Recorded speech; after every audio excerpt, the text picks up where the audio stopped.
Magandang gabi po. Narito na po ang magiging lagay ng ating panahon ngayong gabi at bukas ng linggo, December 17, 2023.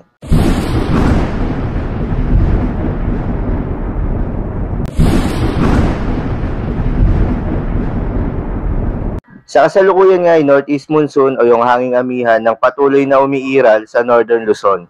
Kaya naman asahan dito sa Batanes at Babuyan Islands ang maulap na kalangitan na may mahinang pag-ulan. Para naman sa Ilocos Region, Cordillera Administrative Region at natitirang bahagi ng Cagayan Valley at Central Luzon, asahan naman ang bagyang maulap hanggang sa maulap na kalangitan na may kalat-kalat na mahinang pag-ulan. Dulot pa rin yan ng Northeast Monsoon.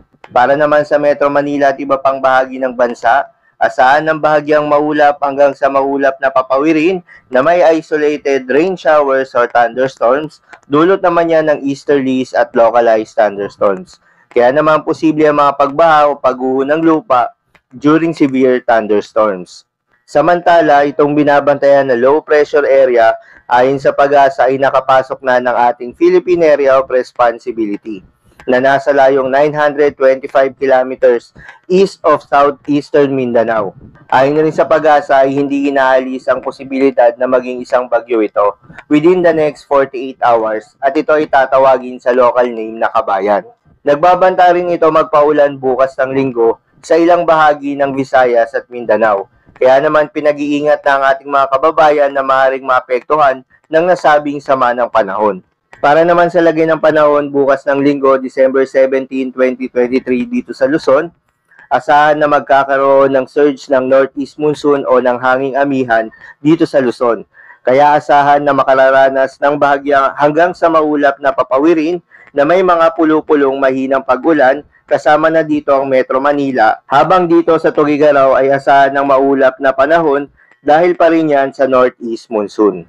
Para naman sa Legazpi ay asahan na magkakaroon ng shearline o yung banggaan ng mainit at malamig na hangin kaya makararanas ng maulap na panahon na may kalat-kalat na pag-ulan. Para naman dito sa Mimaropa, asahan ng maliwalas na panahon na may mga tsansa ng localized thunderstorms. Para naman sa lagay ng panahon sa Visayas at Mindanao, itong eastern section ng Visayas at Mindanao ay makararanas ng mga kalat-kalat na mga pag-ulan, dulot pa rin yan ng pinagsamang shearline at low pressure area. Kaya naman asahan ng pag-ulan at pagbaha. Para naman sa nalalabing bahagi ay asahan ng maliwalas na panahon. Para naman sa lagay ng mga dagat baybayin, ayon sa PAGASA ay may nakataas na gale warning sa mga coastal waters ng Batanes, Cagayan Islands, kabilang na ang Babuyan Islands at Ilocos Norte. Kaya naman pinapaalalahanan ng ating mga kababayan na mga ngisda at may mga maliliit na sasakyang pandagat na delikado pumalaot sa mga nasabing coastal waters. So yun lamang po para sa lagay ng panahon ngayong gabi ng Sabado. Keep safe everyone.